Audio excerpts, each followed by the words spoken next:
Добар ден на сите. Денеска во посета на општина Куманово се представници и воените аташе на дипломатско-конзуларните представници во Македонија. Имаме вкупно 17 представници и дополнително представници од нашата армија. Тие се организирани во асоциација на одбраните на воените на дипломатско-конзуларните представништва во државата, и ова е за прв пат да ја посетат и нашата општина во рамките на нивната посета на Здружената оперативна команда на армијата на Република Македонија во Куманово.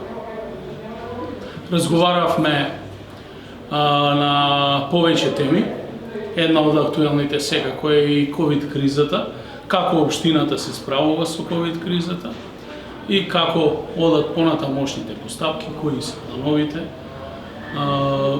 Секако разговаравме и за историјата на градот, нашето искуство во делот на соработка со армијата, цивилно-воената соработка, и уште еднаш можам да потенцирам дека таа соработка е на највисоко можно ниво.